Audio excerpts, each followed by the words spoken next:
Vamos a ir a conversar con Raúl Sor sobre, una vez más, lo que está pasando entre Rusia y Ucrania, pero esta vez, otra vez, un ataque muy fuerte, muy virulento, que dejó una cantidad enorme de muertos, y esto que no termina cuando siguen haciéndose amenazas cada vez más de que esto podría escalar incluso hacia una situación que involucre armamento nuclear.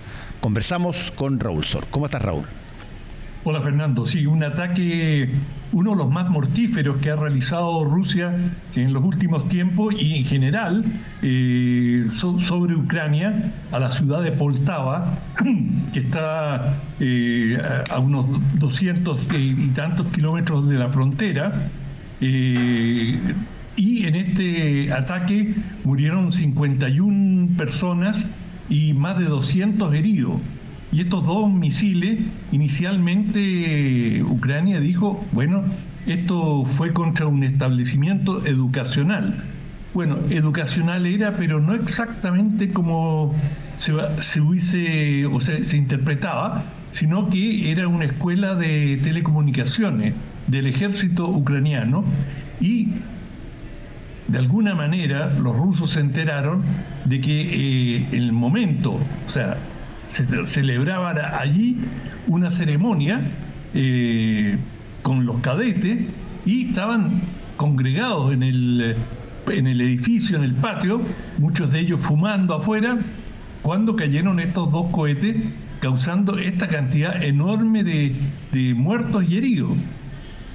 Y esto, por supuesto, ha abierto un debate severo en Ucrania, porque inmediatamente surgieron las voces que decían, pero ¿cómo se pueden hacer este tipo de ceremonias en un momento que estamos en guerra y que los peligros de un ataque ruso son permanentes?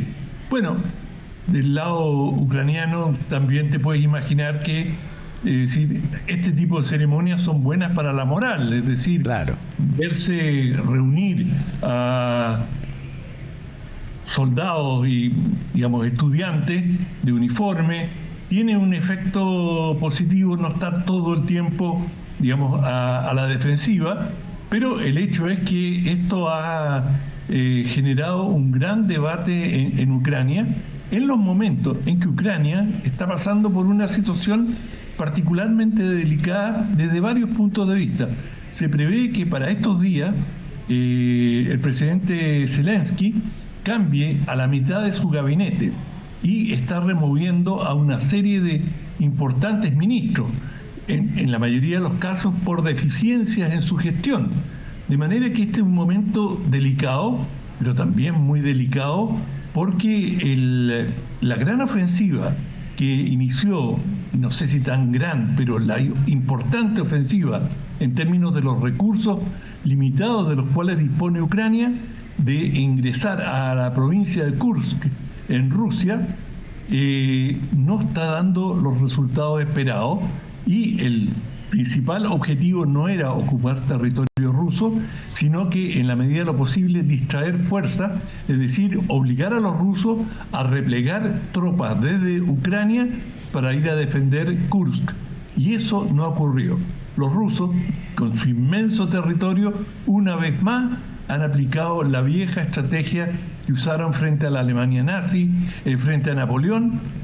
Dejan que el enemigo entre, tratan de fijar una línea defensiva y continúan con sus propios objetivos, en este caso dentro del territorio ucraniano, y gradualmente, una vez que ha pasado la emergencia, se dedican a atacar y a destruir a la fuerza ofensiva.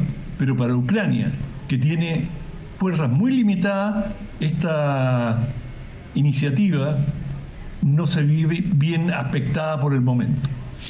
Sí, Yo no sé cuántas veces ya, Raúl, hemos visto situaciones como esta donde uno ve destrozos, ve muertos y pasa en los dos lados y sabe que hay armamento asegurado por países y estados que apoyan a uno y a otro bando.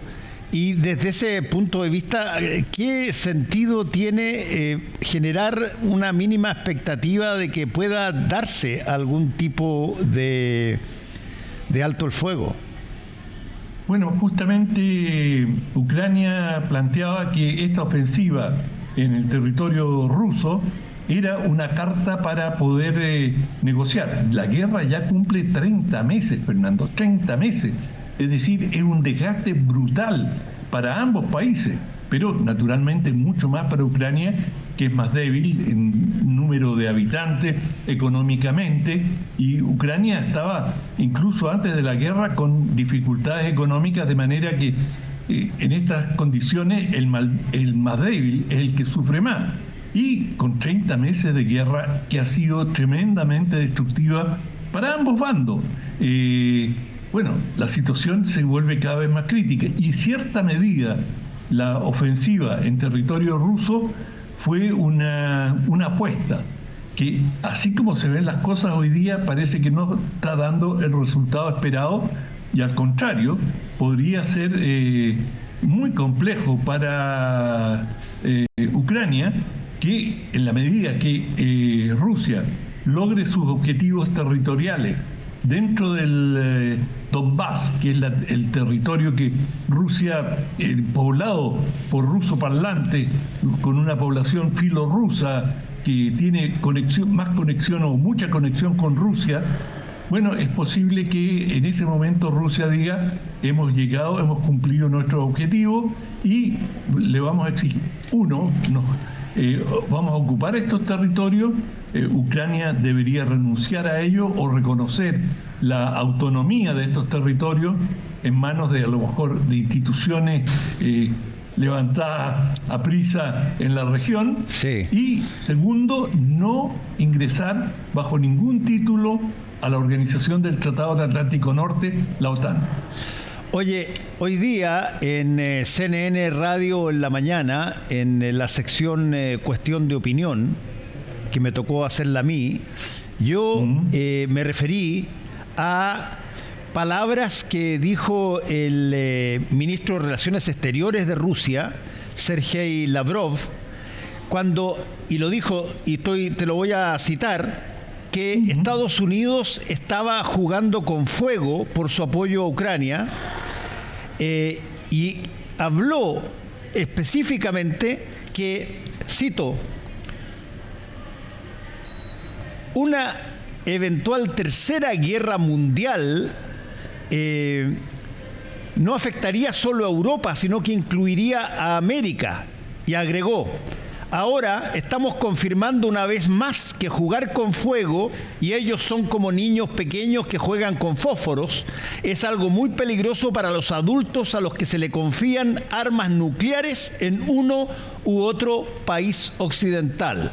Yo entiendo que a veces estas palabras suenan como bravata, pero en algún momento dado muchas de estas cosas que se dicen pueden, y lo hemos dicho otras veces, Raúl, pueden necesariamente accionarse para que se tomen en serio. Porque si es que este tipo de cosas se dicen con esta capacidad, bueno, la única forma de creer que algo puede suceder, y estamos hablando tercera guerra mundial, países que tienen armas nucleares, no jueguen con fuego, que nosotros prendemos la cosa más alta. En algún momento dado esto puede dejar de ser palabras y, como lo dije en la mañana, se puede cruzar el Rubicón, el Rubicón nuclear. Sí.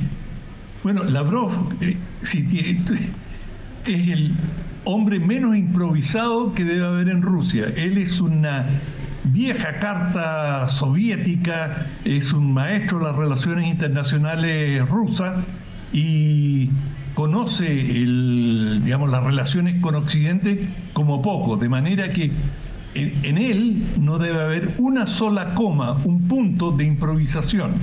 Y en este sentido, este juego de las amenazas, de las insinuaciones, porque en este caso es más una insinuación que una amenaza, es algo que también el propio Putin ha utilizado y en más de una oportunidad ha dicho, y no se olviden que nosotros tenemos armas nucleares, como si alguien pudiera olvidarlo.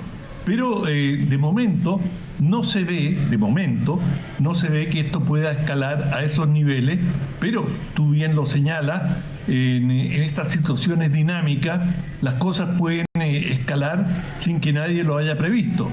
Pero afortunadamente hasta ahora Rusia siempre ha tenido, y al igual que Estados Unidos, una actitud muy responsable en cuanto a la tenencia de sus armas nucleares.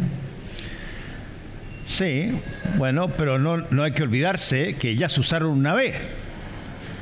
Es cierto que fue en medio de la Segunda Guerra Mundial, pero como de alguna manera decía el filósofo francés Jacques Ellul, él tenía una frase que yo he citado varias veces que da como cuco cuando estamos hablando de esto. Él decía, un instrumento demanda su uso. Y hablaba justamente en el sentido de las bombas nucleares. Decía, si van, que no se construyan. Y entonces, ¿por qué no se van a construir? Bueno, porque una vez que están construidas, el objeto pide ser usado. El objeto Sí, bueno, uno nunca, digamos, no se puede vaticinar, pero yo te insisto que de momento no hay indicaciones en términos de movilizaciones militares, en términos de ubicaciones, digamos, los arsenales nucleares están bien guardados y cuando hay movimiento se detectan y hasta ahora no hay indicaciones, salvo insinuaciones de desplazamientos de submarinos, pero que son relativamente regulares. Por lo tanto, esperemos de que no nos espere ninguna sorpresa ingrata en ese campo. Bueno, yo te citaba a Jacques Ellul en ese sentido porque él planteaba muy directamente esta idea de que un instrumento, como él decía, demanda su uso y si es que tienen bombas nucleares, no son para exhibirlas en los museos. Son eventualmente para que alguien en algún momento lo haga, como ha pasado antes. Tú tienes personas que tienen una pistola en la casa y eventualmente en medio de una relación, una discusión o un problema con los vecinos, tienen un instrumento que resuelve un problema y te va a ser usado. Ese es el riesgo. Y desde ese punto de vista, que se esté hablando otra vez y tan frecuentemente de, mira tú, Tercera Guerra Mundial, de ojo que hay que tener cuidado porque nosotros tenemos bombas nucleares también.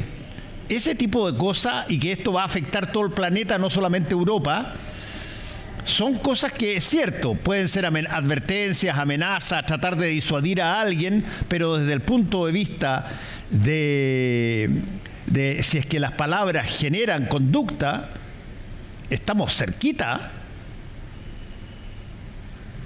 Sí, estoy totalmente de acuerdo contigo que aludir a las armas nucleares es en sí mismo una irresponsabilidad. Obvio. Y una provocación. Ojalá eso no se hiciera porque no aporta nada y al contrario, como tú bien lo señalas, incita.